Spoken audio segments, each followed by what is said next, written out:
Hey, I'm Ray Parker. I played Darth Maul in The Phantom Menace and Solo, A Star Wars Story, and G.I. Joe, Snake Eyes, and you're listening to Disney Universe Podcast. We would be honored if you would join us. To infinity and beyond! I'm Mary Poppins, y'all! You are without doubt the worst pirate I've ever heard of. But you have heard of me. I only hope that we never lose sight of one thing. That was all started by a mouse.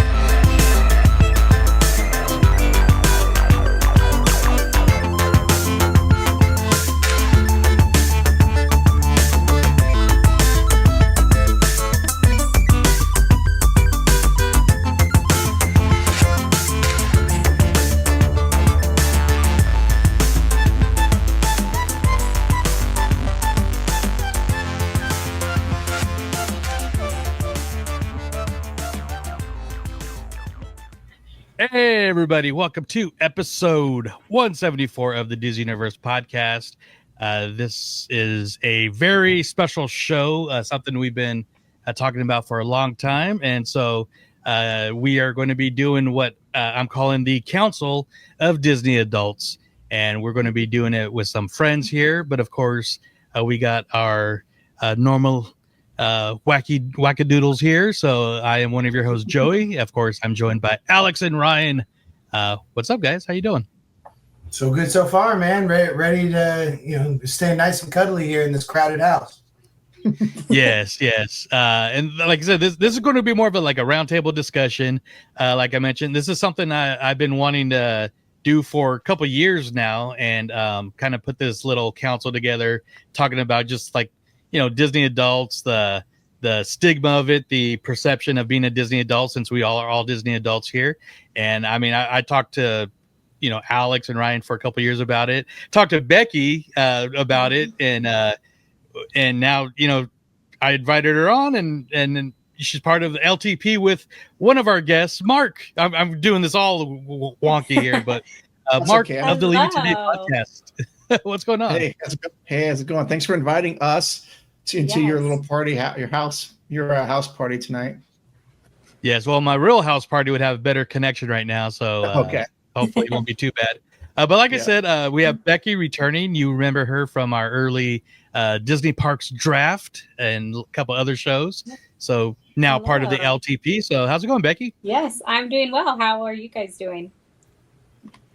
We are doing just dandy. Fabulous, man. Just wishing we were at the parks, but being here with like-minded folks is as close as it can get on the internet. So I'm excited to get into that. I agree. Actually, Mark and I we've been doing a group chat and sending some wait times throughout the day. And so we have definitely been wishing we were in the parks. Yeah. Often nice. I am doing that. Yeah. So, low crowd. And speaking about in the parks, we are joined by Amanda, our very good friend from Where in the Park, Scavenger Hunt Games, and new podcast. How's it going, Amanda? Yes, doing well. Thank you so much for inviting me. And any chance I can talk about Disney and what it's like to be a Disney adult, I'm all for it. So thank you so much for inviting me on. Awesome. And of course, we got Courtney from Neverland Clubhouse and Walt's Apartment as well, Extra Magic Hour, and our YouTube channel, Elements of Fun. So how's it going? It's going good. I'm excited to talk about being a Disney adult. Well, right on. And but of course, we couldn't do this without, we got a little bit of mousekeeping going on. So before we get to the discussion. So of course, we couldn't do this on YouTube or audio, which we are part of the Walt's Apartment Productions. So, but we quit again. Who are those special people, Alex? I'm so frazzled right now. I'm sorry, people. No, the most special people in the Disney universe and the most special Disney adults out there are the DU crew. Big shout out to Jacob, wherever he is in the universe, Wedge Antilles, John Z, Alfredo, Tyler, Salah, MJ1995, and of course, Florida Jen. We can't do it without any of you. Y'all are the churros that keep us going through the park. You guys are the Disney jams that keep us going on our headphones. You are the heartbeat of the Disney universe, and we love you so much. And if you want to keep this thing going and be part of that heartbeat and part of the best Disney adults in all of the universe, head over to patreon.com/DU Crew to find out about the 2 tiers of fun. Yeah, so it's a fun crew there, and definitely check that out. And again, if you're finding us on YouTube and you want to listen to us, Ryan, where can they do that and follow us and interact with us? Yep, sorry I cut you off. You can head over to Walt's Apartment Productions on Spotify and Apple Podcast, and you can find our show plus a bunch of other awesome shows there. And if you'd like to interact with us on Instagram, you could just search up the Disney Universe Podcast and we pop up. Perfect. It's true. Yeah. Yeah, it is very true. And speaking of the DU crew, we got one of the lucky DU crew members joining us in this exclusive council. So I got to do my little RJ, Robert Downey Jr. Imitation here. Yo, Underoos! Whoa, What's up? What's up, you guys? Whoa! That's awesome. Yes. There we go. That is Frozen Spider-Man. This thing's stuck. Hold on. Oh, it's stuck. It's stuck. Yeah. You did not disappoint, Jacob. Oh my! That is Mailman right? Spider-Man. Love it. It's great. It's great. There's hot in that thing.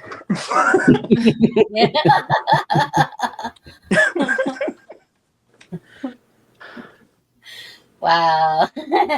Hey, everybody. How's it going? Hello. Hey, Jacob, how's it going? I think we lost Joey. I think so. Sorry, there's gonna be a lot of He's editing right on this. Yeah. There's gonna be a lot of editing on this episode. But that is Jacob, our DU crew member, friend, fellow Sacramento area buddy. So let's just get right into the discussion. Like I said, there's been a lot of perception on Disney adults, and I just wanted to show a short video. Like I said, I've been wanting to do this for a while. So before there's a lot more negative to it, but than there is now. But this was kind of like the take on what kind of person or people that we tend to hang out with. Adults who enjoy Disney World are mentally ill. There's obviously some sort of mental illness going on here. I think more research needs to be done. There are adults who do this without kids for themselves. I mean, imagine that for a second. You're an adult. You have some time off of work. You don't have any kids. You obviously have the fact that you're in Disney World means you have a lot of global income, and you could go anywhere in the world, right? And you decide to go to Disney. Matt hates joy, but so does Disney. Now they're ruining the joy. He hasn't been to Epcot. So Yeah. Right? He hasn't been to many Disney parks, apparently. And hopefully it stays that way. Don't muck my nut, just go drink your own soda. I'll drink mine. So, and he's done a recent video, and he says that he's even lost support from his wife because his wife is a Disney adult too. So good on that. But that's just been a perception that's been going on the last couple of years. So, so I just kind of want to ask all you guys, like, what do you, have you guys been like, or what do you think a Disney adult is? And do you think it as I don't want to say you think of it as a negative because we're all Disney adults here. So, but I'll since he came in swinging, I'll start with Jacob. What are your thoughts on it? So I was asking a bunch of people at work today on like what they all think it is, because I already know what it is. We all already know what it's us. But I asked a bunch of people at work, and like the unanimous like answer I usually got was anybody that goes to the parks alone, that either doesn't have kids or even has kids but goes without their kids. That's usually what most of them usually said. Anybody who just enjoys that stuff with or without kids, and mainly without kids. Makes sense. Okay. And what about you, Becky? Well, I can say if I have somebody who's willing to watch my kids, I will go without them any day of the week. No, well, as far as like what it is, that's something that I've heard a lot. And also I have always gotten the like statement back, oh, you're going to Disneyland again? Like, don't you want to go anywhere else? Or, you could do a trip to Hawaii with what you spend to go to Disneyland. It's so expensive. And you're like, ooh, yeah, Alani. Yeah. Exactly. Yeah, 100%. that's mine. Yes. Or I can look at a Disney cruise. That sounds fun. Yeah. What Disney about you, Mark? cruises are very fun. The question is, what is a Disney adult, or what do I feel about it? We'll start like a little bit of both, but more of like what you think, or from your experience, like people coming up to you and like, how are you a Disney adult, or what do you like about it? Yeah, how am I a Disney adult? Well, I've been doing this for 10 years, the podcast. So I guess I am a Disney adult. But it's one of those things that, like first things first, within like 1957, Walt already knew that the majority of guests were not kids coming into the park. So that was something that I don't think he actually thought about on the onset of it. But it's been proven for like 68 years now that adults love doing this sort of thing. But you ask me what people think. Some people think it's kind of funny. When I tell them I do a podcast on it, they go, what in the world can you be talking about Disneyland? And I go, well, it's a massive community of people that are just incredible artists, incredible like storytellers, and just incredible people that want to share their passion for the park. And for each of us, it means something different, right? Yeah. It's for me, it's a way to connect with my daughters who are 27 and 24, who still love the park, who get stoked about it. And they've been going for over 20 years now. And when I told them that the other day, they lost their minds. Like, you guys have been going to the parks for 20 years now. And, but I don't know if I'm answering the question the way you want me to answer it, but that's what I think of it. That's what I think of it is. But I do get a lot of just weird looks when I say I do a podcast. And like my sister doesn't get it at all. And she thinks it's kind of silly, but that's okay. Her and I we don't always agree on stuff. So. Well, and for people that don't know, like, you get those funny looks because Mark is a real life Mr. Incredible. So, I mean, oh, yeah. I can see like some people being like, this 6 foot built dude. Yeah, 6 foot 4. Anything above 5'7" is tall for me. So. Oh yeah. Alex might be the same. Alex is tall too. I saw you at Cinedome the other day, or like a month ago, right? Yeah, we were going to see Star Wars. Star Wars. You're about 6 feet. I'm there. Okay. Air. Yeah. Look down to few, or look up to few. But no, I don't know. I don't think height has much to do to it. I think the definitions already given are all real appropriate. People who go without kids. I think something I was starting to think about is if it doesn't necessarily have to revolve around the parks. And I obviously, being that the Disney universe encompasses other things now, I think if you're going to Star Wars Celebration or Comic-Con to see Marvel at Hall H, you're just as much a Disney adult because you have this love for stories, for characters, whether it be for the nostalgia, how it makes you feel, or just the excitement of where the story is going to go next. And that community of those people who are like-minded with you. Yeah. So I think, it's just adults who aren't ready to be confined to what other people think that they should be enjoying in life and doing with their recreation. Right. I feel like every argument that comes up, I start to get a little twitch and want to rebut. So I'm just going to keep drinking my beers and let the conversation flow. There you go. No, absolutely. And before I get to Amanda Courtney, I just looked up on AI Google here, and it says Disney adults refer to adults who are passionate about the Walt Disney Company and its various offerings, including movies, theme parks, merchandise, and more. While some see this as a harmless hobby, others view it negatively, sometimes label it as obsessive or childish. Disney adults often engage in activities like visiting the parks frequently, collecting merchandise, and even Disney bounding, which is dressing up in some of our favorite characters. So, which I'm sure we've all done all of that to an extent.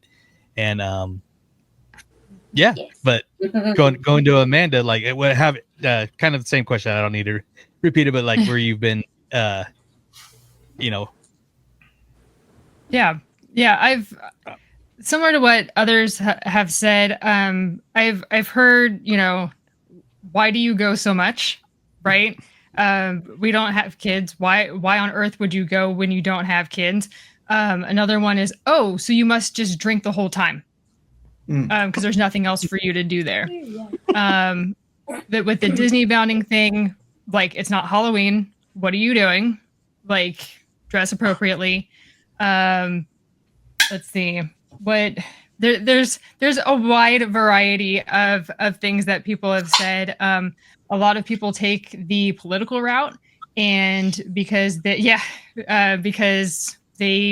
are from one side of the political aisle or the other, they agree or disagree with either Disney or government approaches. And so they're like, oh, because you're a Disney adult, you side with Disney. And that's not the case. Like, we as Disney adults are not in it for the political reasons.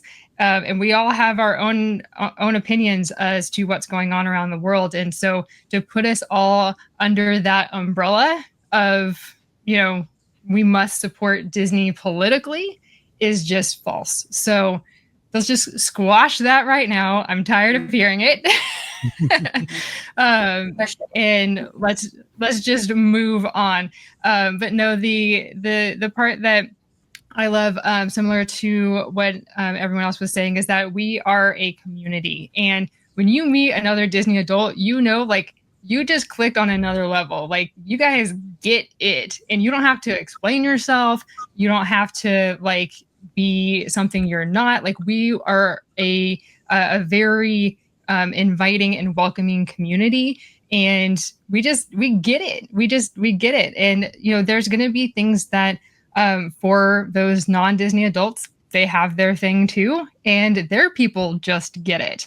And so we have our thing, and it's Disney, and that's awesome. I agree. Perfect. Totally. And Courtney, who has opinions, I know for sure. Well, because I've been subjected to those opinions. I've actually, one of my dearest friends just recently apologized to me for thinking that I was naive and childish because I like Disney. So, I mean, and I never really took it like that, but because she doesn't live in the, you know, areas close to a Disney park, she's not in that community, and she's more into the horror community or like that. And, you know, so she gets it to an extent, but she doesn't get it on the level of like a Disney adult gets it. And so I was just like, that's totally fine. I mean, that is the perception, that we're naive and we're childlike, and yeah, we don't have kids, and we go to the park and we invade, and how dare we? Like, I'm tired of hearing that. Like, I love going to the parks with my nieces. I have done that before, going with kids, with my cousins that were younger than I was. But also I love going to the parks just with my sister and my boyfriend and friends. It's just a community, and we all get it. And we all love the details, the history, the history of the company. There's just so much to like in there. And a Disney adult, I think, they can just like the theme parks, but I feel once they deep dive into the history and the details of the park and the way that Walt saw it, that's when you really become a Disney adult. And the Disney bounding and the conventions and everything else just come along with it. Yeah, exactly. Yep. And Ryan, our youngest and most international Disney adult, how do you been dealing with it? Yeah, especially being so far away. Yeah, I guess it was probably a little different for me being in a different country, obsessed with a little spot in California. But yeah, I'll try to like say something that hasn't been said before, but I'll try to stick to the podcast side. I get a lot like, oh, you still do that podcast thing? Like, what do you talk about? It's like, I don't think people understand how much news comes out every few hours for all the parks, and like we're like we're a little crazy. Like that's, I think, part of our charm. But like I don't know any other fandoms that would drive to like 3 different grocery stores to find a bottle with a character on it. But that's just kind of who we are, and we love it. Like and you like find whatever you're looking for, and you get that little like thrill, like, oh, I got it. And then I'll forget about it in 10 minutes. But yeah, it's just like kids, like when they like buy something. But yeah, it's just like that little thrill. And I'm going to be, I guess, changing from a person going to the park without kids to someone with kids going to the park. So I wonder if like my label as a Disney adult will change, or to just, oh, he's a really good dad taking his kid to Disney so much. It's like, no, I'm going to Disney. He's tagging along. This trip was already booked before he was born. So yeah, I'm excited for that next chapter of like the Disney adult fandom. And have you publicly announced or revealed the name of little Ryan? Oh yeah, I know we know. Yeah, his name will be Walter Davis Armand Pod. So Walter, because that guy that built that thing, and then my brother's middle name. So yeah. So that's great. So yeah, and I guess we're like for myself soon and Becky, we're like raising the next generation of Disney adults. So yes. Well, and you will get so much joy out of the fact, like a few weeks ago, our girls were riding around their little cars, and my husband was like, "Where are you guys going?" And they said Disneyland. Or our 3-year-old can sing the DuckTales theme song. And when I tell you, like, the joy we got that she knew the DuckTales theme song, it was like she is going to win a Nobel Prize. Like, that's how proud we felt of her. That's how you know you're raising them right. And now they just need to see the Goofy movie, and that's fine. Yeah, because you shared with me like videos, and I was meant to share them, but I just, because I got permission, but just her dancing with like Mary Poppins, and just like, at the time, like barely 2, but knowing every single word, every single dance move, which, make Ryan proud because he loves Mary Poppins, and Courtney. Yeah, she's a big Mary Poppins fan. And for some reason, she is just attracted to more of the older, like, classics. Like, even with Mickey Mouse, she'll say, like, oh, I want to watch old Mickey, and it's the black and whites. And that's just what she's into. So I love it. I'm proud. I do have a funny story, though, because like I was raised by Disney adults, I guess. I just didn't fully realize it until like now getting older. But when we went in February to the parks, it was my mom's 60th birthday. And so we had my family, my brother's family, my sister's family, all of us together. And it was really cool. And I saw my parents like whispering. And I asked them, like, what's going on? And they're like, oh, we're just so proud of Tim, who's my husband. And I was like, oh, what did he do? And they're like, he's just become a Disney dad. Like, we can tell he's so into it. So that sums up my family. Well, and that was one thing I wanted to bring up, because to get our audience to kind of get to know you guys. It's been a while, but you pretty much turned him into a Disney dad, Disney adult. So. I mean, how did that come about? Well, I'd say it actually was pretty easy overall because he has like nerd in him, and he's into like certain like animes or just like certain niche things that I feel like he liked Harry Potter or things that I knew he'd be into Disney, and he's like Star Wars. And so we were dating, and I was actually going on a trip with my family, and I asked him if he wanted to come, thinking he would not want to come at all, but he did. And the minute we went into Galaxy's Edge, I saw his face light up, and I feel like he's been hooked ever since. Like sometimes he'll tell you like, oh no, I'm not. But now I think he's like accepted, he's become a Disney adult and like embraced it. One of us. I've seen in the picture. Yeah. You can see him happy. And then I know, like, so one reason we've been friends with Jacob for a while, but Jacob, I've always, because I had him in the category of, because, you know, I want to do people like, you know, fellow podcasters. And before Becky joined LTP, I was like, well, Becky, you know, is raising a Disney family and stuff, and with Tim and stuff. And Jacob, we've always known him as the collector.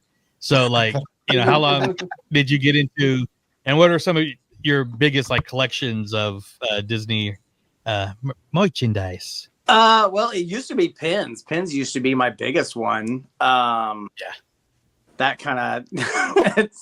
Now that this podcast or this episode has come out, it kind of sucks because I actually had to get rid of them all.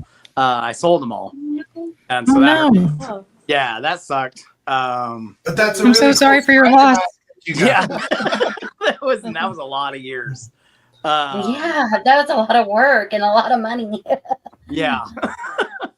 And I definitely didn't get anywhere near what I probably spent on everything, but it helped. So, but I kept a lot of like the sentimental ones, or like my very first one. I kept that one, stuff like that. That was cool. That was my biggest thing, was pins. And I'd say probably like the close second was, the pops, like the Funko Pops and everything.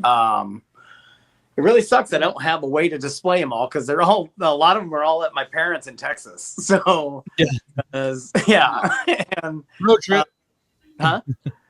Road trip. Yeah, I'll just go grab them real quick. And then popcorn buckets. That was the other like big thing that I did. And like you see right here, my Mickey. Talking Mickey one.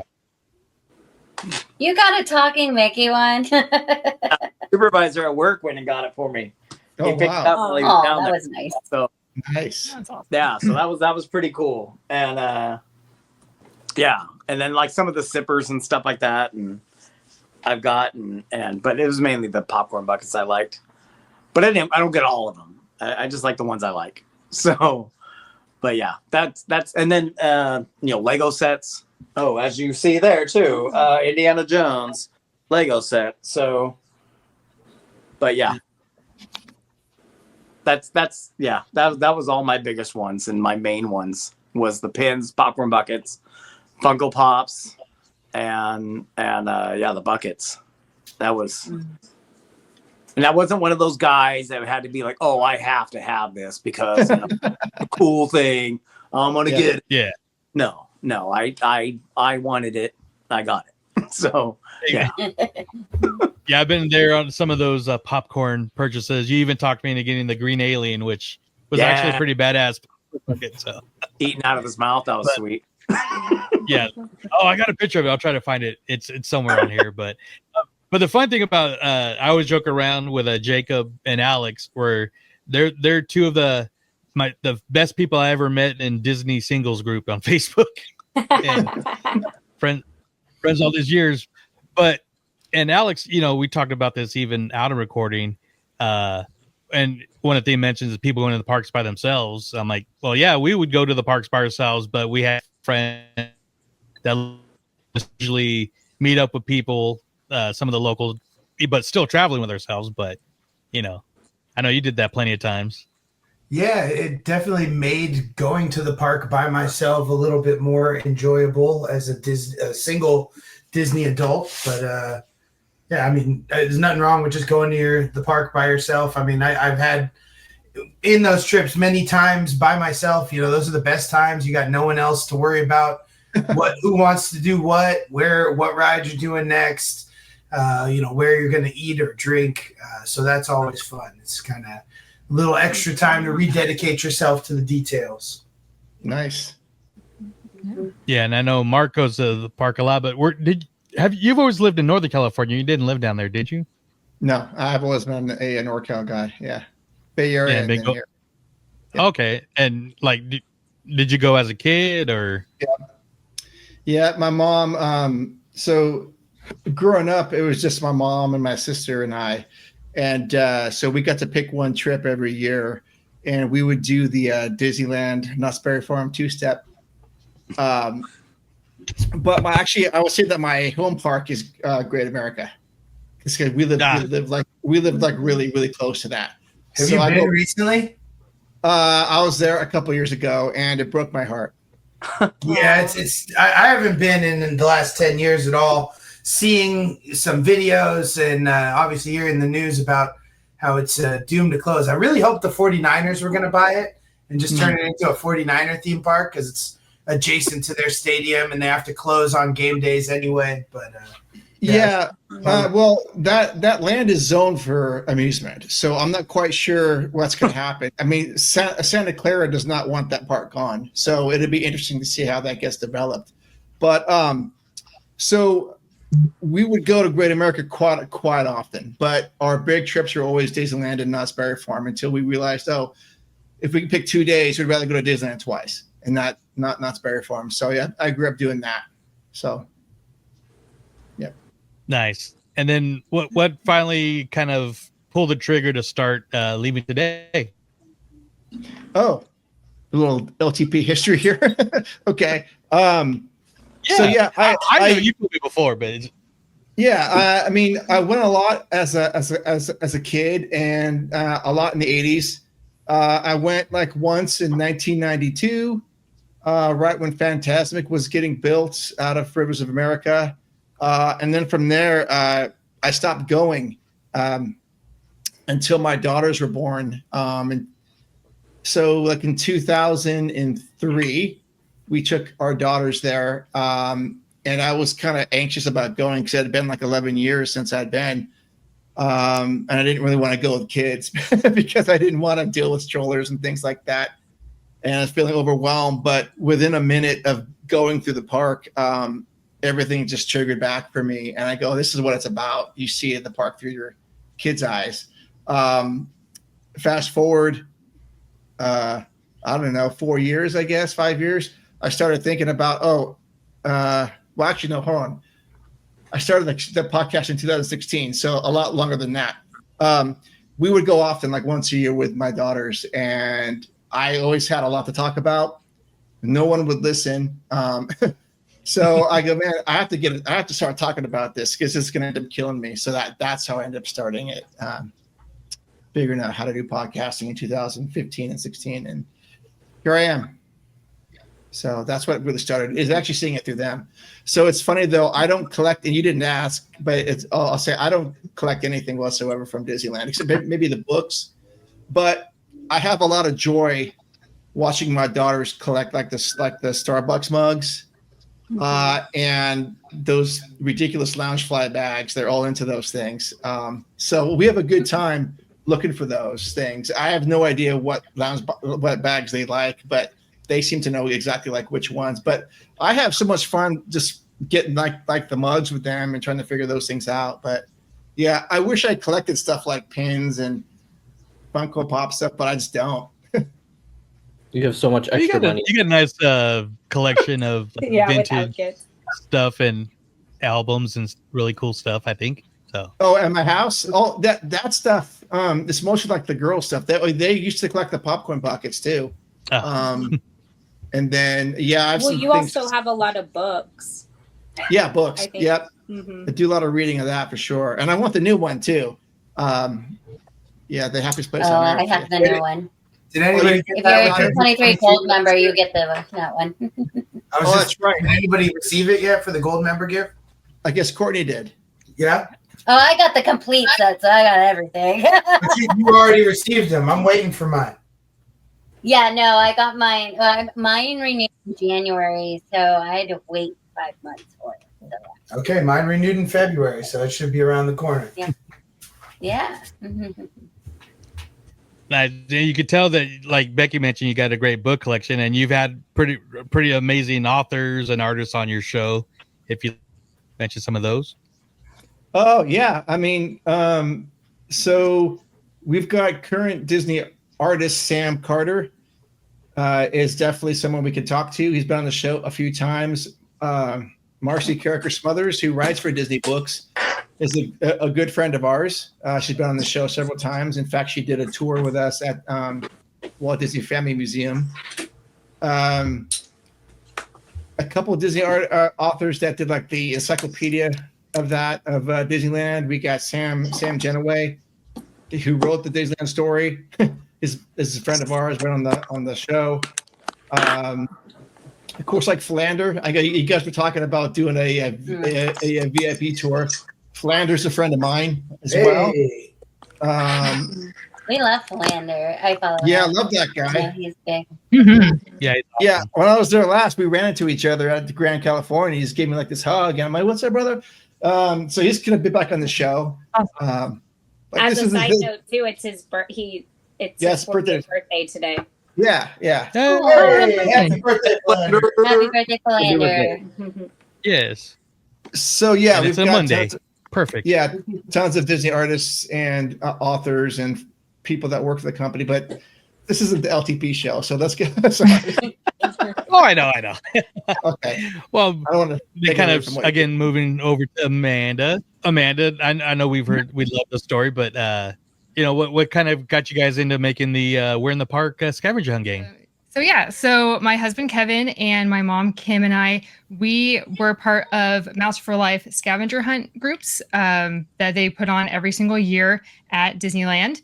And they had the event would be at Disneyland, California Adventure, any Disney property hotel, downtown Disney, and the parking structure.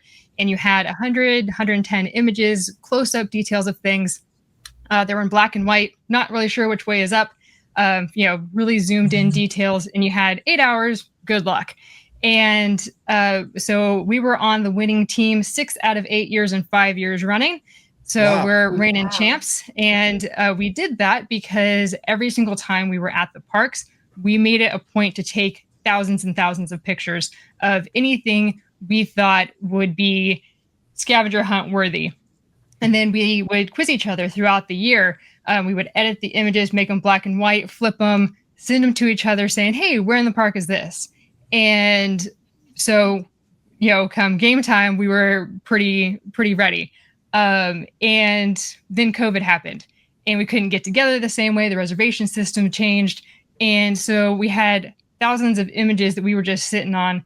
And we said, okay, we now have a deeper appreciation for the parks because we've gone to Disneyland specifically looking for these details. And there are so many that we still haven't found. How do we replicate this scavenger hunt experience on your own schedule? And so that's how the idea of this came about. So we have taken a lot of the images that we have and we have cut them out of context. We give you the park, we put it in color for you, and we created game packs with them. So we have every park in California, and we have 22 parks and zoos around the US, and more are coming. So yeah, it's been a ton of fun, and people are experiencing theme parks and Disney parks in particular in a whole new way. And so it's fun for kids, but also those solo trips and those date nights. We've had so many people, those Disney adults that are just like, okay, I don't want to ride the rides, or I only want to ride the one. And like, what else is there to do? And this has been a new way to just have a deeper appreciation for the parks. And that's what us Disney adults are all about. Any way we can experience the parks in a new way. Question pertaining to not really Disney specific, but so you got into what you're doing through the Disney parks and through your love for the details of the Disney parks, right? Yeah. And now, as I listen to you list off all the different parks and zoos that you guys are doing, what is it like creating it for a park that you're relatively new to? So that happens often because there's, like Becky said, if I'm going to have the money, where am I going? Somewhere where Disney is. Like, it just makes sense. So when we started this journey, obviously Disneyland was the first, Disneyland was the first parks that we made games for, followed shortly thereafter by Knott's because everyone was asking for it. And then we went over to Walt Disney World.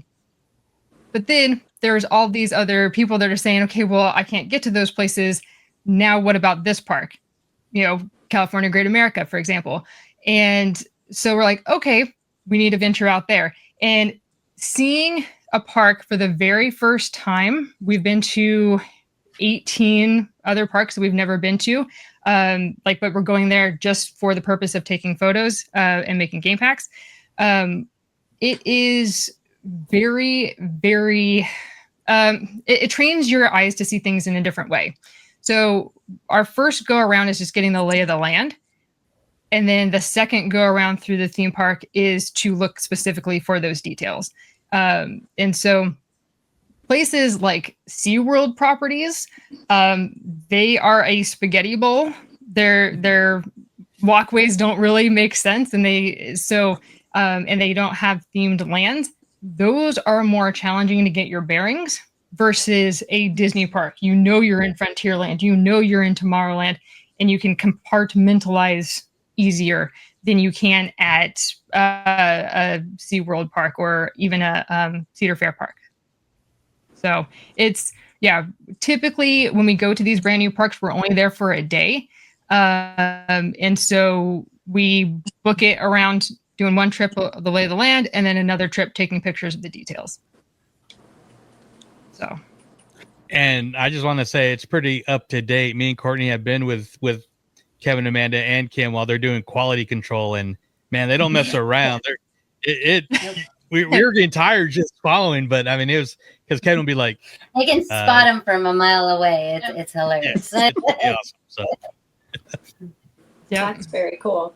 Mark, we'll have to go do Great America before it closes. Absolutely. I'm going to be going there probably fairly soon anyways.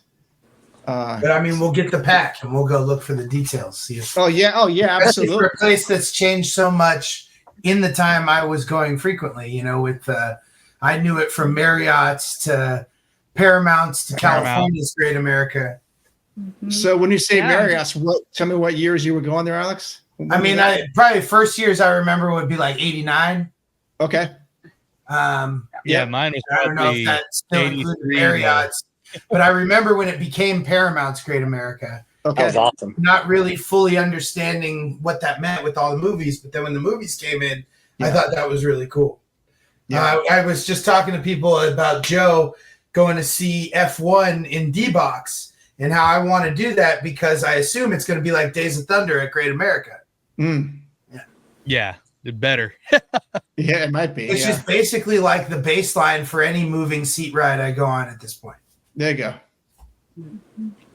I like the 49er idea. You can even, instead of whack-a-mole, you could do whack-a-Seahawk. There you go. This is my new. See that football right there with the logo? That's the year we beat you in the conference finals. And, wow! In the Super Bowl. I put it right there just for the Halloween. Remember that tip? And you guys blew the. Anyway, Ryan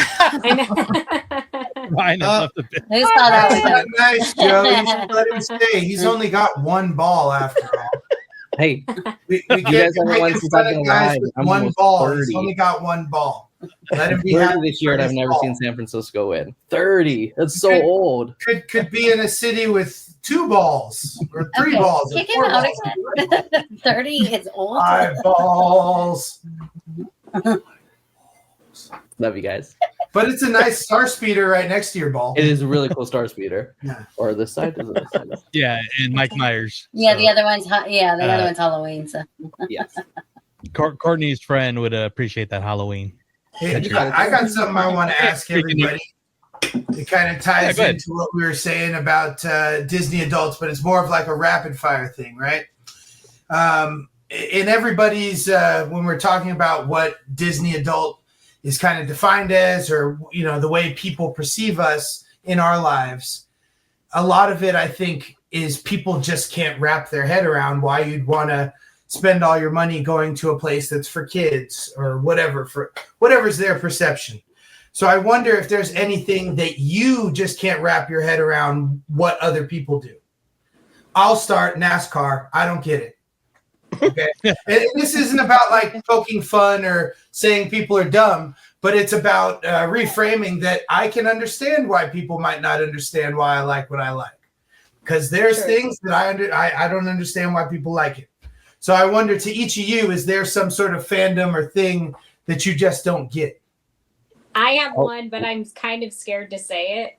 But I have always wanted to say it to someone. What? This is a safe space.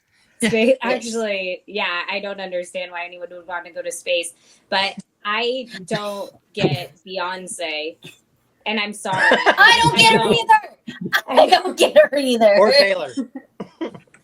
Oh no, I don't get talk about Taylor like that. I would never spend a lot of money to go to a Beyonce concert. Mm-mm. I don't get Beyonce either, but, so don't feel bad. I'm not going to knock anybody I was for in any the kind of same music place. they like, and I know you're not knocking people for No, liking oh it. no. I felt the same way about Taylor Swift, at least as far as the cost of the ticket. But I understand why anybody likes some music, because I love music, and But any other like Renaissance fairs, or I don't know. I'm just trying to think of like weird things that people like, that people, I think golf is crazy too, both playing and watching. Watching's even worse. Furries. Furries? No, I was going to say like the animated furries. That's the one you don't get. What's animated furries? When Is people that- Or like dress up. anime/furries. Wait, anime and furries are two I different. think we're talking about different things. Yeah, those are two different things. Yeah. Okay. But no. There's like animated furries too. Yeah. Oh, yeah. That's the next Cartoon level. looking Like, that's the final boss. So basically, like a Disney character in the parks sort of situation, Yeah, but they do it like at Mickey home. Mouse or Donald. Yeah. Or are you Not animating? like Mickey Mouse or Donald. I don't need to go in depth. Okay. But yeah, furries. I could see people not understanding that. No kink shaming here.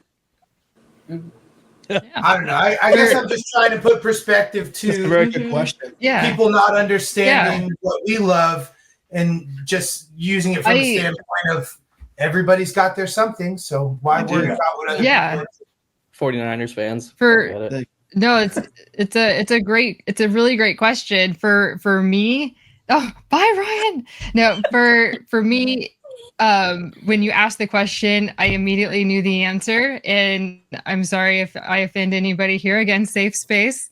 But it's wrestling or boxing or anything where you are intentionally beating somebody up. I don't get it. I just don't understand, and that you're intentionally beating somebody up for sport and all of the people around who are encouraging it. I just don't understand. Like I have a reaction every time that it's on. I'm somewhere and it's on.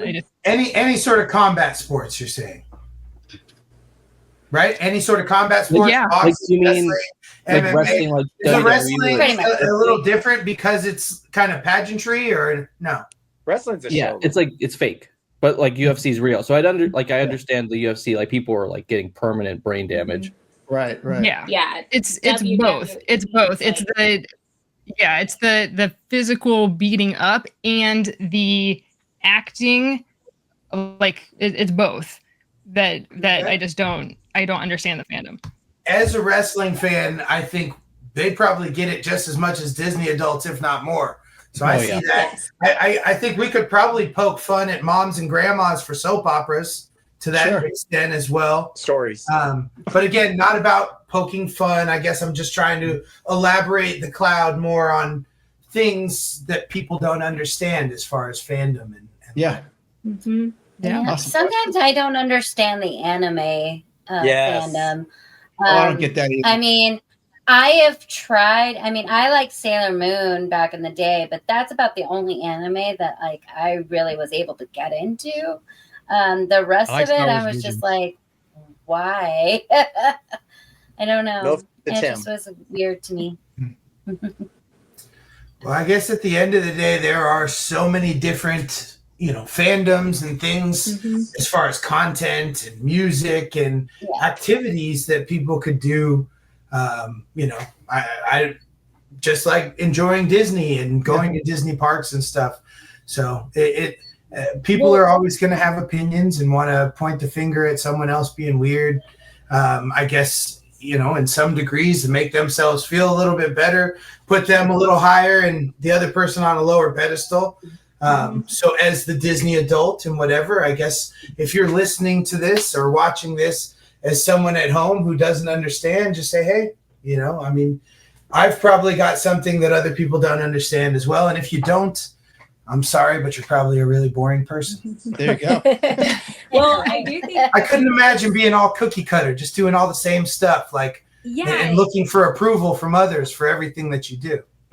Exactly. And I think when you do find your niche, no matter what it is, you do connect with people in a different way. And there is something that is great about that. But I think it goes back to kind of embracing who you are in general, because like meeting you guys and like connecting and being on the Leaving Today podcast, I was a listener and went on as a guest and then ended up continuing going on. But immediately it just kind of fell into place because there was such a connection of being able to talk about something that we really enjoy and that we can just connect on a different level. I don't know. It makes me a lot happier as a person to be able to do that with people. Absolutely. Mm-hmm. Yeah, because I've told this. Oh, go ahead, Mark. No, you go, Joey. Oh no, I feel like I've mentioned this with Courtney and Alex and Ryan, and I think you too, Mark. Was like, because people ask like, how can you podcast, and especially for multiple years, I'm like, well, this is stuff I would be doing with my friends who are on here anyways. Yep. And I'm just, as long as it's something you enjoy talking about, it's easy to talk about. And it's also been my therapy in a way, through some hard times and everything. And, you know, so, and I know, you know, as long as you've been doing it too, I mean, I feel like it's probably a little bit of that too. Hey, me, who are you talking to? You. Oh, you. I'm talking to everybody, but I was kind of.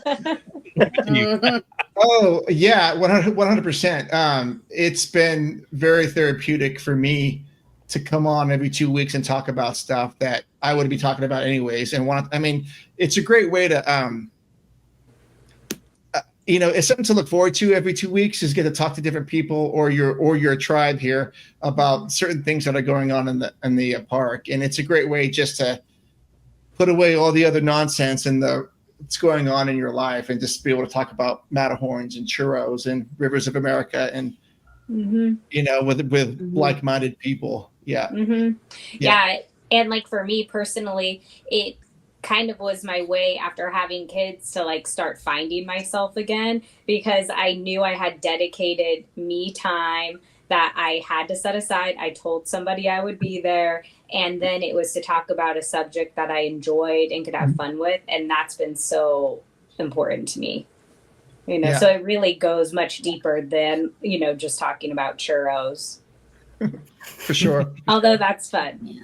It is fun. You guys ever have a moment with people where you meet someone and they're like, oh, you know, I'm totally a Disney adult or whatever. But then like when they get into the conversation with you, they're really much closer to the top of the iceberg than you are, and you're not sure where to go next as far as like how deep you are in the rabbit hole of Disney adultdom. Yeah, that makes sense. Yeah. Like you start talking to somebody, I'm that like, person. have you heard they got rid of free fast pass or something? And you're like, yeah, I know, it's already had 3 names. I'm so keyed into all the news. I'm usually that person. Yes. That's But I mean, to the other side of people being skeptical about Disney adults, I could say at least, you know, hopefully, personally, never from a hateful place, but I have skepticism about people when they say that they're Disney adults. And I'm like, okay, well, I'm not going to quit you or anything. Well, like when you get on a Disney cruise and you're on the cruise with a whole bunch of Disney people, you find out real fast who is Disney here and Disney here. And I heard I got to watch out for the trivia on those cruises. Oh, yeah. Yeah. I already told Courtney when we go on our Disney cruise, like Courtney better be on like at the ready, because I'm going to be like speed dialing her for some trivia questions. It's kind of funny that I think about it. Joey and I would go to the trivia nights at the Brickyard, right? Or Yeah. And we would end up winning. And we would win. Jacob was there too. Oh, okay, yeah. Jacob's we done got a few quite a few videos. times. And Tyler, everybody here knows Tyler. I'll never forget when Joey did Star Wars trivia at Dark Heart Brewing, and I think the winning team got like 5 points. Oh, geez. Because it was just so, I mean, out there. That was my team, by the way. I mean, like, it was very advanced questioning. There were some easy stuff You in got there. 19 out of 50. Okay, maybe it wasn't like 5 points, but it was tell them about not a passing score. And I had the same problem when making Disney trivia. I always said, I'll only do trivias that I could do out of my head without having to do crazy research. So getting ready to do a third Disney trivia at Burning Barrel. So get ready for that. Right. Well, let's just say that on a Disney cruise, when we walked into the trivia room, everybody was like, "Oh shit, no!" Me and my sister won so many times. They get medals and they're walking away like Michael Phelps down the hallway. We had I think we had about 23 medals. I think we had a whole lot on our last one. That's so cool. So when you are on the but- cruise, I haven't been on one, but we have been wanting to go on one. The trivia, they really do give you medals, or was that a joke? Yeah, they give you rubber medals with the characters on it. Oh, that's cool. So, yeah, that's cool. They're yellow, and then one of them has the just a generic cruise ship on it. But they have a Goofy medal, a Daisy medal, a Donald medal, a Mickey, a Minnie.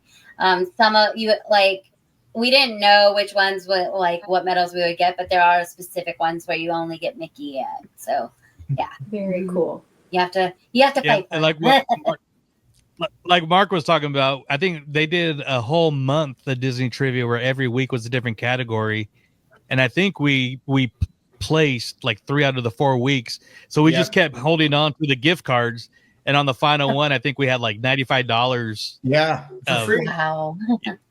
And so we just split the bill. Our team name was called the Annual Pass Holes. Yes. Well, that was very fitting. Yeah, probably, that makes at the sense. time. But I do have a question, and it's something that we ask all of our guests that have been on the show. We have a series of 5 or 6 questions, but one of them that always has the deepest answer to it, I'm going to ask you guys right now. Jacob has probably been through this. Becky probably has, but so you guys can answer anyways. But so one of the questions that we ask is, let's say there's someone in your friend group or in your family that says, "Hey, Amanda, I don't understand why you like going to Disneyland so much. Isn't it for kids? It's too much money. I don't want to stand in line. Why do you go? What is this all about?" And so you say, "Oh, let me take you to Disneyland. What are you showing? Where are you going to take them? What are you going to show them that best exemplifies what Walt was trying to get out of the park?" Oh gosh, that's a tough question. I'll go with a possible future answer. Only ask the tough questions on the LTP, Amanda. So. A future answer for all of us might be this new Walt show that they're putting on Main Street. Yes. That might be the perfect Very thing. sure. Yeah. 100%. Okay, 100%. And it was probably Mr. Lincoln in the beginning too, because that So, and Small World. So you would take someone to go see Mr. Lincoln to best convey what Walt was trying to do? That Walt Disney- animatronic for that time was amazing, and that was Walt's favorite president. I mean, it embodies everything, and you have that little 50-year video that they show in the oh my gosh, yes, in the atrium, Disney, the lobby waiting area, the lobby area. Mhm. So and that area in itself, I mean, sometimes they have an exhibit there, and the last time we were there, it was from the 60 years of Disneyland, and a lot of it had the animator's desk in there, and it just I cried when I was in there, literally. So I would just go in that room, and whatever presentation they have going on, which I think for the 70th is going to be about the Sherman Brothers, which I'm just going to be one bad sobbing mess when that comes. But yeah, that area, I mean, it's Opera House. It's one of the first things they built. Yep. It's just Yeah, everything. great answer. So I'll say a different answer, but that is a really, really good answer. Very good answer, Courtney. Yeah. I think for us, that it's not just about Walt, but it's the people he personally picked to create the park.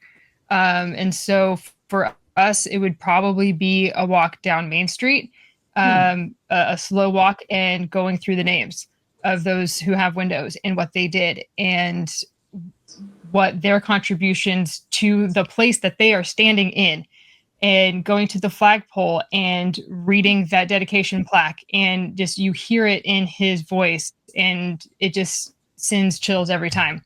And so having that, and being able to see his apartment from the flagpole, especially at night, it is magical.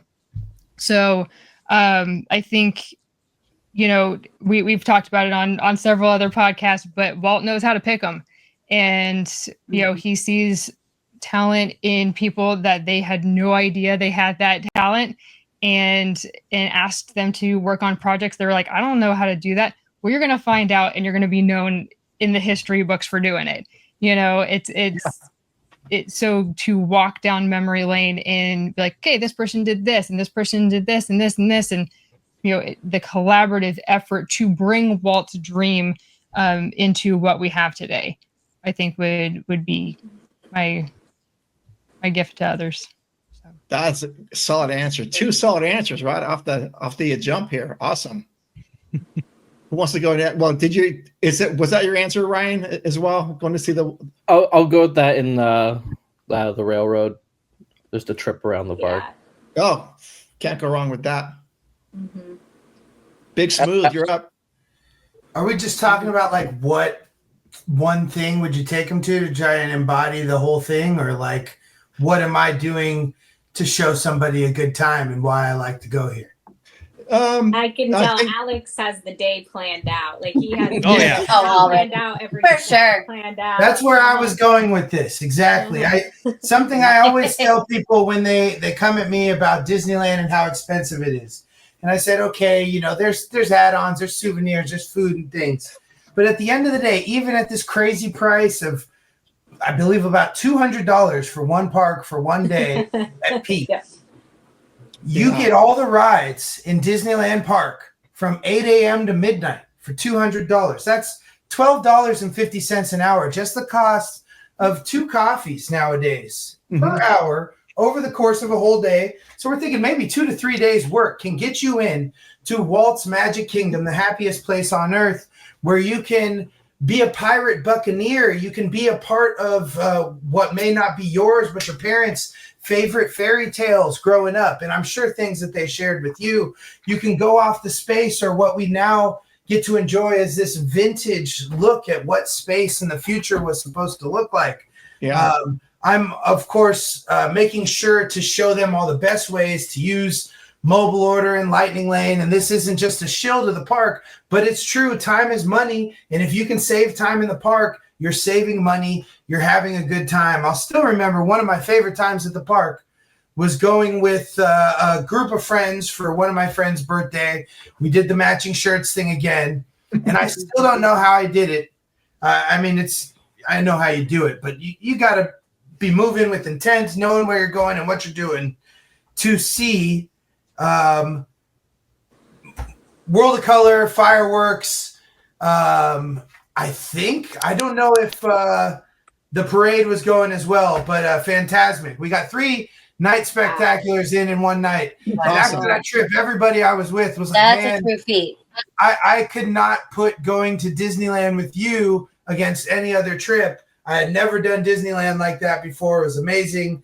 And I love hearing that. That's so much fun. That's why I go. I'm trying to create that experience for myself when I go by, maximizing my time. And don't get me wrong, I do like when I have longer trips and I like to take it easy and just people watch and stuff. I love the details, the history. And of course, you're sharing that along the way. But I think at the end of the day, if I can make you have the best time you've ever had here, then you're going to go back home and be like, I know exactly why Alex goes to Disneyland.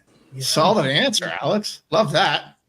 I think, Alex, like, you need to quit whatever job you have and, like, just become a personal, like, I don't even know what you would call it, but a person that people can order to go to Disneyland with. I thought about that when I saw a certain friend of mine get in trouble for selling his personal services at the park.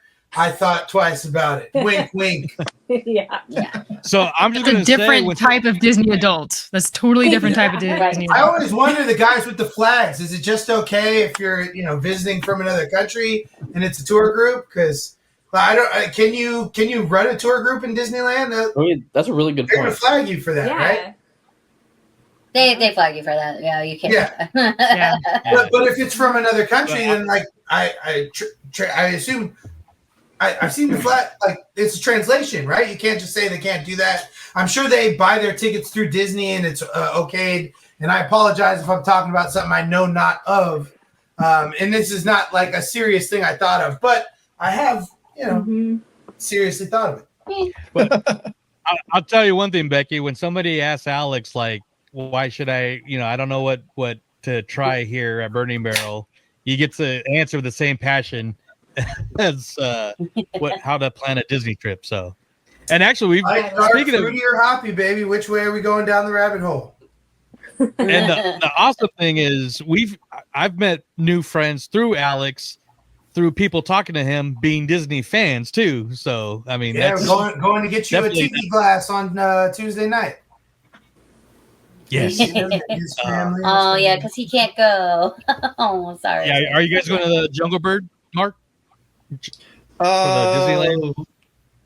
If I go, it's going to be Sunday night, but isn't it already sold out? I mean, you should make reservations. I always try and go early because they ran out of. The only time they really ran out of mugs was the second Star Wars year. But yeah, they've ordered ahead of time. So I'm planning for the drop shot. This is like the 4th drop shot now, so we'll have to have drop shots at the house because I have the whole Jungle Bird set. They did a glass with one of the Disney mountains. Okay. And then the shot glass has like a character and their Jungle Bird mascot on the ride vehicle. So it's like you're dropping it onto the ride. They've done Splash Mountain, Thunder Mountain. This year they've got the Matterhorn, and it's got Harold sitting in the Matterhorn ride vehicle with the Jungle Bird. So this great. one, there you go. Yeah, it's the big Thunder Mountain. Uh-oh. I also and they'll get the Geeky Tiki Beeline Creative. There you go. Sorry, I was just trying to cut through the breakup, but we can see the visual. I can narrate for Joey here. That is the big Thunder Mountain glass from last year, and I believe we get the Jungle Bird. Oh no, the goat. Half of the Hatbox goat. Nice. Dynamite. Oh, nice. The one for Splash Mountain had the bird in the log, so that was a cool one. Yeah. That's cool. That's super fun. And if you go to the pop-up is always a good time. They have, Disney themed music, Disney themed drinks, Beeline Creatives, Geeky Tikis are there. I think this year we got Peter Pan, Tink. I think they still got Genie, Ursula from last year. I saw the Queen of Hearts. Queen of Hearts. The Queen, that's the bowl. Yeah. And Awesome. Mark, this year's drop shot. I don't know if Alex said it when I was unplugged, but it's a Matterhorn. Yeah, he just said that. Oh, I'll be there Tuesday night, Mark. I'm definitely grabbing a glass for this guy. So if you, is that tomorrow? Yeah, that is tomorrow as we record. How much are the glasses? I think he said it's like 22 for the set without the drink. Better than 37, Mark. Hey, now. In fact, Joey has that one, I think. I actually gave it to Joey. We'll talk after, but if you need me to pick up, let me know. Okay. Yeah. It goes for everybody listening. Just kidding. Sorry, I've already gone. You're watching this podcast later. You're listening to this podcast later. I already got my shit. But who knows? Maybe we'll have one for a giveaway down the line. Yeah. There you go. Sorry, I was just going to pull it up here, but again, wonky internet. So they also do little plays on the Disney parks food. So they've had like mini churros. They're doing their corn dog nachos, which I've never had at the park, but I'm not adverse to putting cheese and toppings on corn dogs. I don't think I've ever heard of it at the park, but that's an interesting take on it. No, they do some variants. Every year they do a Bengal barbecue skewer. It's usually the beef, but this year it's pork belly. I'm looking forward to that. Oh, nice. Wow. Oh, interesting. No, they have I can get that Remy mug. The Jungle Bird Mai Tai glass is great, but they've kind of repeated that over the years. But that's, everybody loves that old Disneyland, marquee coming in, which, as we mentioned on last week's episode, is coming back as part of the whole Eastern Gateway changes that they've shown concept art for. So that's cool. Yeah, there's the food.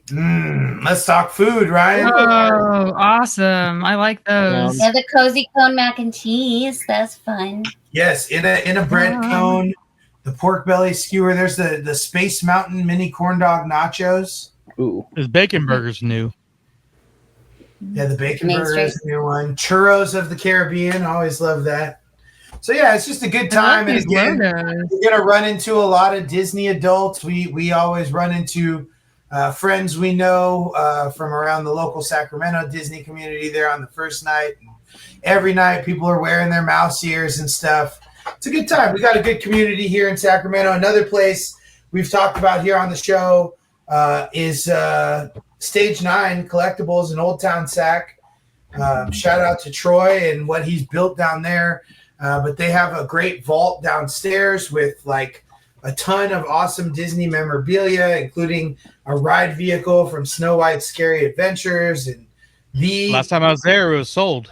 Oh, no way! They gotta make room for the Hideout, their new very adventurous club or Trader Sam coded tiki bar hideaway in their place, which is amazing. Just love all the nostalgia and stuff. I probably mentioned it on here before, but they do an awesome sale the day after Christmas every year. And I was finally able to get my hands on an old vintage Disneyland ticket book, which kind of brings me to another question to everybody. But what is your grail of your Disney adult memorabilia, fandom, collectible, whatever you want to call it? That was a grail for a long time, and I finally got it. It's got A through E tickets. It's not a complete book, but it has at least one of each in there. I have it. It's funny, as a card collector, it's in like one of those top loader card protectors and stuff, and then in a bag. But to anybody, I don't really want to call on people, but we can, in a civilized manner, go around the room and talk about what our most prized Disney possession is. Let's see, I'm gonna flip my computer around and see if this works. So up there is the map from the opening day of Galaxy's Edge and my wristband from the nice. That is well matted. That's a nice display. I don't know if this looks good, but that's awesome. Yeah, that's a great display. Thank you. That's and he brought me one too. I did, not a wristband because I messed up that part. Sorry, Joey. Well, it's in the drawer right now because I need to frame it, but I still have like the 40 years of adventure Disneyland park map, the big poster size ones. That used to be my favorite possession, but Alex, speaking of Stage 9, we saw we were there when they had the Tony Baxter. He was showing off his art. He had like the Bird Lady and a piece that he did of Fantasyland based off the Pinocchio style of art from the movie. So we bought the art piece, which was amazing, and just meeting them and hearing the stories was awesome. Him and Tim O'Day talking. But I brought one of these. This isn't it because I have it protected. But it's one of these old 1989 maps of when Splash Mountain opened, but I had him sign one of them. So, so this isn't the one. And he was like, "Oh my God, where did you get that?" I'm like, "I've had that since I was a kid." And it was either him or Tim O'Day was like, "How was that in such good condition for that long?" I'm like, Courtney knows this. I'm cheap, so even at a young age, some of my favorite souvenirs at Disneyland were the free maps you get at the entrance. Yeah. especially with That was my favorite books too. and- I collected those for a while. So the Tony Baxter map is probably autograph maps now my favorite. That's awesome. That's cool. I have an edition of Marty Sklar's book that he signed that I went to the D23 Christmas party on the lot. And he, my book was the last one that he signed of the night. So, Oh wow, that's great. That's special. That's awesome. Anybody? Becky? That we're going around the room. Becky? Yeah, well, I actually don't collect anything. So I don't know if that takes me down a level in the Disney adult. It might. I do like to wear, I wear a lot of clothes and I do like to have a lot. I wouldn't call it a collection, but my mom does happen to get me a lot of like the box lunch sweaters. The ones that are like a little bit subtle, but they are Disney. Like I have a Belle one, I have a Sally one. The Sally one's like not subtle at all, but I love it. And I wear it like from September through the end of the year. And then absolutely, I have a Cinderella as you one. should. Yes, exactly. Oh, sorry. And you collect Disney goods. I put my Halloween stuff on 2 days ago, right after the 4th of July.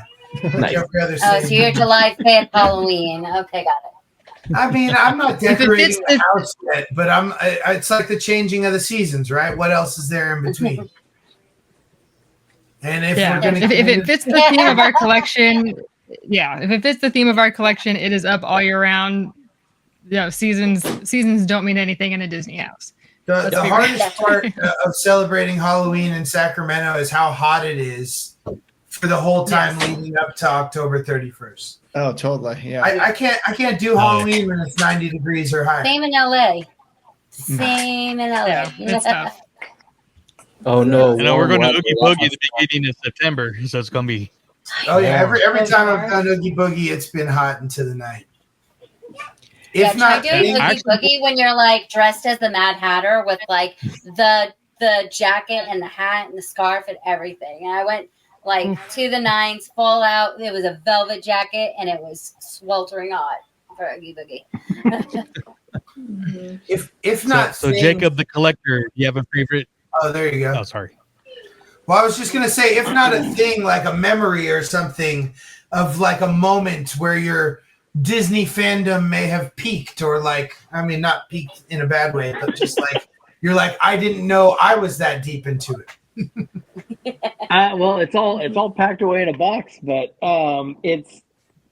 I got really, because I love Christmas and everything. I've got like a ton of the, not like just like ordinary, like either the hat ornaments and stuff, but like those ones that are like the glass globe ones that are the Mickey head shaped with the ears and everything, and then either it's the one that looks like a peppermint stick or a peppermint candy with the ears on it. It's all of those. Like I always decorate my tree in it and everything every year, and it's just, those are probably some of my favorites, because like just looking at them, it's like you just think of all the times that you would get them each time and stuff like that when you'd go or whatever, or buying them off eBay or whatever. And it's just, I love those things. Like I cherish those. I keep those and make sure those are very carefully put away and wrapped and taken care of. And that's probably the one I cherish the most. And just I do the same thing with the Disney shoes. Oh yeah, they used to do the ornaments with the princesses and Disney characters' shoes. Yeah. I did that. That's cool. I just want to say one of the things. This was Jacob. One of my favorite. When Alex just mentioned memory, one of the coolest things that I saw from afar was we went to one of the early Mouse Cons, and it was the one in San Francisco. It was actually in San Francisco this one year, but down by the airport. and John Ratzenberg was there. DU Hall of Famer John Ratzenberg, by the way. And so we all know Jacob is a proud mailman here at U.S. Postal. And so, yeah, John Ratzenberg's big in Pixar, but he's also Cliff Clavin from Cheers, known as one of the most famous mailmen. So I remember you went and you said, I never wear this shirt just in case, but it's like your cleanest mail shirt. It was, yeah, my only clean one.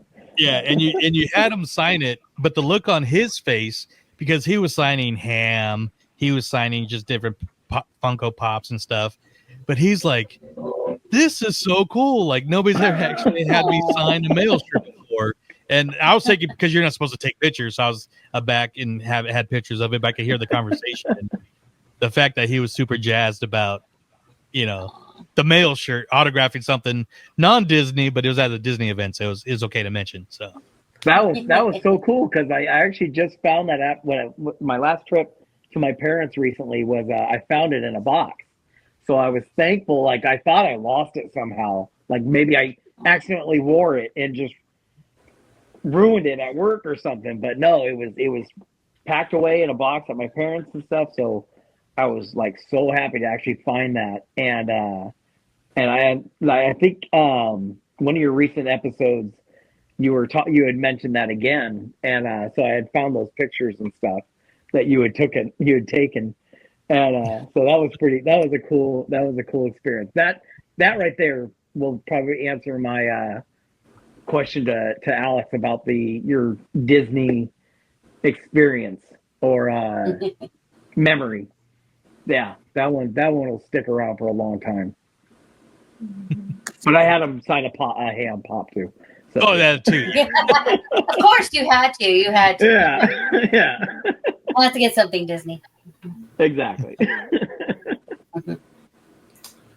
I mean, I know we're all Disney nerds. We can have a conversation for a long time, but I don't want to. Becky's got the littles, yeah, wanting mom, and it's getting kind of late. But I just want to ask you guys one more question, and it's just, what's your, what's the thing you take pride in, or what do you love most about just being a Disney adult?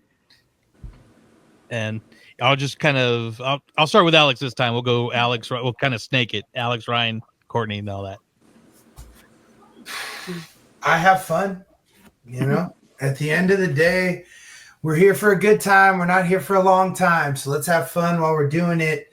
It's funny because I remember when the Disney adult, I guess, argument or conversation really started to take hold through social media. It was interesting because, it was a lot of people bringing out the negative and the stigma. But I think over time through social media, it has also become a lot cooler of a thing because and obviously, this could be the social media working, but in your algorithm, you're seeing all the people who are doing and talking about the things you are. But as we said, there is news. It is an industry. There's a lot going on. But for me, at the end of the day, I don't care if you like it. I do. So peace out. Yeah, I kind of go with Alex that I enjoy that people don't get it. It kind of makes it more fun. And Disney owns everything. So even if you're a sports fanatic and you love watching ESPN, you're a Disney adult because that's all Disney content. So yeah, I don't know. I love our little community. It's fun. We don't always agree on everything, but that's okay. It makes it entertaining. We have conversations back and forth, and I just love it. Mm-hmm. Nice. Snaking around to Courtney.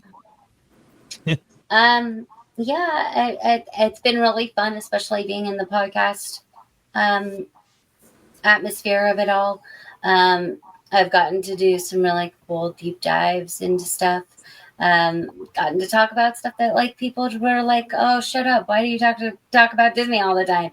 But because literally everything you can reference back to Disney in some way, or it brings up a memory or something like that. So it's just been really fun. And I know, like I said, there's been stigmas about it, but at the end of the day, this is who I am. And this is the community that I feel like most myself in. So I'm just happy to be a part of it. Mm-hmm. Yeah, I would say, I mean, yeah, it's who I am. I'm a happy person. I think that if you know me, you know I'm like, it's a representation of who I am. I'm just happy. I've had a lot of fun times with family, with friends. I've built a lot of relationships with Disney at the center of it. And at the end of the day, if other people don't like it, I'm happy, and that's all that matters. I just I like how it makes me feel. It makes me feel good. And whether it's watching the movies or listening to the music, or just your guys' podcast get me through my days at work, the Disney podcast. So just hearing about it and stuff and just listening to it is just something that's why I love it. And that's why I like being who I am with it and everything. I know I get made fun of a lot, but whatever. So I still enjoy it. Under Nice. Did we skip Amanda? I don't know how. Oh, we're snaking down to you now. Oh, okay. I'm sorry. We'll end with Amanda. Yeah. Oh, okay. I think my favorite thing is just the connections that we're making. I mean, connection for me personally, connecting with my daughters again, and then connecting. Well, we were never disconnected, but connecting with them now that they're adults, and then me connecting with myself has been very, very rewarding. And on the other side, of course, connecting with listeners all throughout the world.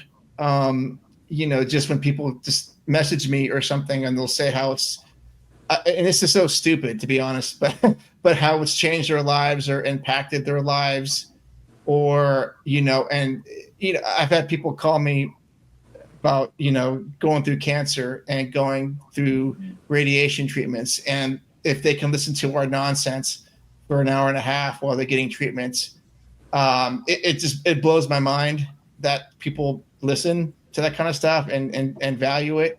So I find it very rewarding for something as, like again, talking about churros and complaining about Big Thunder Mountain Railroad wait times and all this kind of stuff makes people happy. To me, that's the ultimate thing for me, is just these connections. So that's really what I'm mostly proud about, is all that stuff. Yeah, 100%. For me, it's about the connections as well. I mean, I wouldn't know any of you if it wasn't for Disney. Right. And that could be said for so many people. The stories that we hear with our games as well, and that it brings a deeper appreciation to the parks and to their family as they go to the parks. And the fact that we have the ability through our platforms to provide that to other people is something that I will never take for granted. And for me, what it means to be a Disney adult, and for those who say like, oh, how everybody has their own thing, and when you have a place that you go to and you instantly feel at home, that is your thing.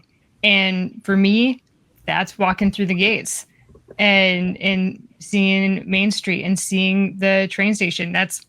You're instantly teleported to a different space. And whatever that space looks like for you, it could be your yoga studio, it could be the wrestling ring, it could be literally whatever. But every person has their thing, and hold on to that. For us, it's Disney, and that's awesome. For you, whatever that might be, hold on to that, because that is your sacred space. It really is. And for us, Disney's our sacred space. Mm-hmm. Awesome answer. Awesome.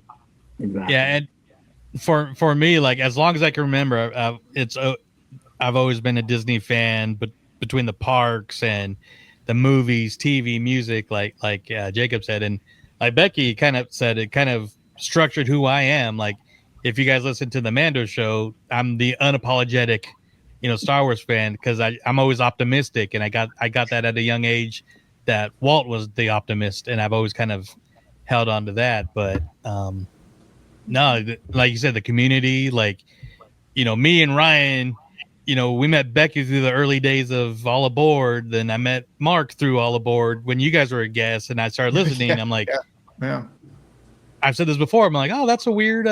They got a Northern California vibe and message, and like, oh yeah, we're in Sacramento. I'm like, oh shit, so am I. And then then all that, then Jacob and Alex meeting through the Disney pages. And am I skipping? Am I chopping? No, you're fine. You're fine. And then of course, like Courtney, we met through Skywalker through Neverland, and good friends Richard and Sarah, and then kind of reconnecting through Walt's apartment, and then meeting Amanda and Kevin and Kim at MouseCon. They're just doing the games, and so like, yeah, you guys are like friends for life here, and so that's why I didn't even. I mean, when I see everybody on screen, I could like remember when I first like met all you guys, and and like Amanda said, it's because of being a Disney adult and never really growing out of it. So I think it's awesome, and I love this conversation, minus the choppiness of my internet connection, but it went a slight different direction, but it turned into a Disney adult conversation, which that's what I wanted. And so I thank you guys for joining. And for people that have been listening for a long time, you guys probably remember that we used to do Spotlight cosplayers and, interview people that did Disney cosplaying between Disney characters and Star Wars and Marvel, anything in there, but we haven't done that in a while, pretty much since COVID. But what I wanted to do is I wanted to turn this council, which I would love to do this again sometime with you guys, just whatever, shoot the shit. But I've decided to kind of restructure the Spotlight cosplayer. I think we got our first volunteer. I'm here. But I want to expand it on and we'll come up with a different name. But I want to, if you're a Disney, another Disney podcaster, an artist, a vlogger, YouTuber, influencer, a collector, a fan, a cosplayer, anything, we want to highlight and keep the Disney adult a positive thing, and do that. So we'll start doing that shortly. So if you know anybody that would love to be highlighted or spotlighted on the show, or I don't even know what I'm thinking, just let them know to hit us up on our socials, and we'll definitely work that out, because I love doing that and having those kind of conversations with the cosplayers. But I thought it'd be a good time to expand, since there's so many different avenues of being a Disney adult these days. So, and yeah, it'd be a lot of fun. I did not mention this though at the beginning of the show, but this is pretty much going to be our 9th anniversary episode. So again, thank you guys for joining us on a anniversary show. Happy 9 years. Happy anniversary. Happy anniversary. Congratulations. You, Mark. What's that? And I said we're chasing you still. We're falling in second or third, but we're following you. But if you guys remember, we're all on the same team. No, we are. You'll never surpass him unless he stops. There will be more details coming up on something here, but when Alex was a guest on the show, he mentioned something, and we've been teasing it for the last couple of years now, and we're pretty damn close to actually doing it. So you want to remind people what we are planning for our 10-year anniversary. We're going to Aulani, baby. Woo-woo! It's the only reason I stuck around this long. It was a fun idea like 5 years ago, maybe, if not more, and now we're going to do it. So sometime in 2026, whether it's around now in July or maybe a little later in the fall, at some point we'll put it all down, but we would love for any of y'all in the universe to come and join us at Colina at Disney's Aulani Resort. I've been before. I love hanging out by the pool. I imagine we'll at least record an episode while we're out there. And, if we get enough people, maybe we can plan some sort of group gathering, whether it be a meal or an excursion. But just come enjoy the beauty of the island, the amazing Disney property there, and the community we've made here with the Disney Universe Podcast. Go with for days. TBT or To be. Well, I'll just say to be determined. So Yes. But no, yeah. Again, thank you guys. So starting with Mark, you want to let our listeners know where they can find you guys and listen and interact with y'all. Yeah, you can find us anywhere you can find quality podcasts. Apple, iTunes, iHeartRadio, Spotify, and anywhere the podcasts are found. Just find us at Leaving Today Podcast. You can follow us at LeavingTodayPodcast.com. Instagram is Leaving Today Podcast. Every other Thursday, this Thursday night, we have LTP Lounge on our channel. It's an hour-long show. Any 6 of you guys are more than welcome to come on. We talk about different topics, and we have some good interaction with listeners on that way. So, LTP Lounge and Leaving Today Podcast, that's where you can find us. Awesome. And Amanda, where can they find you guys and get some of your packs?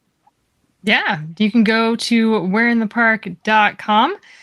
You can also on any social platform at Where in the Park. And we just launched our own podcast. We're only like a month and a half in, but we're recording every Friday. And we're talking about all kinds of different parks. The parks that we have game packs for, because that just makes sense. But we're talking about the history, stories, and secrets behind the details. So we're taking a couple of details and diving into the history of those. So it's been a lot of fun, a lot of research, but taking a different spin on the Disney that and other parks that we see. So it's a lot of fun. That is the Where in the Park podcast, wherever you get your podcasts. So lots of fun stuff coming up. Awesome. And Courtney, where do you up to? I pulled out the rap air horn real late for the anniversary celebration, and then I accidentally hit it, so I wanted to use it to shout out the park. And to shout out Leaving Today. Join them in the Leaving Today Lounge on Thursdays. Awesome. So you can find me at Neverland Clubhouse Pod. I kind of reshare all of the news going throughout the day, and sometimes I'll go live from the parks or I try to do content there. You can also find me at Elements of Fun, Extra Magic Hour on Walt's apartment. Our Neverland Clubhouse pod, we haven't recorded in a while, but our old episodes are on the Skywalking Network. So you can find them on Skywalking Through Neverland. So that's where you can find us. And what is Elements of Fun? Elements of Fun is me and Joey doing cool stuff at the parks or anywhere, really. We even have a mini golf in Sacramento video that did kind of well, or in Roswell. We're also going on a cruise this Wednesday to Cabo and Ensenada for our 2-year anniversary. So we'll be vlogging that too. Awesome. Elements of fun, because everything is made of elements. So why wouldn't you want yours made of fun?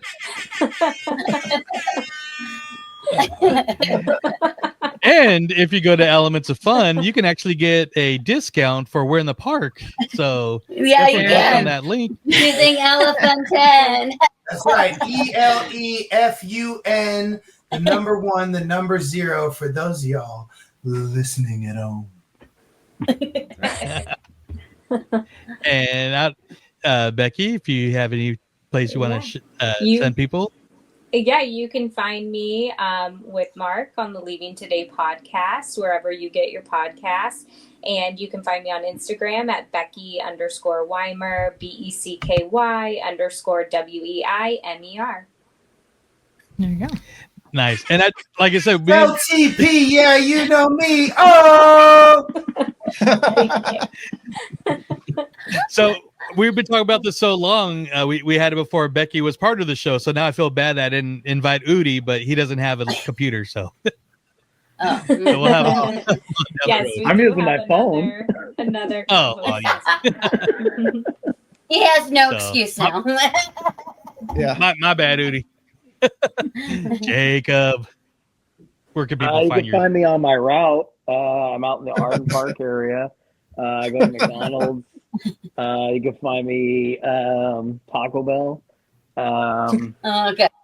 Past episodes of Leaving Today and on Disney U. I've been on there. You can find me pretty much on Instagram or Facebook. Instagram is CoolJerk003. And then just Jacob Studer, Studer on Facebook.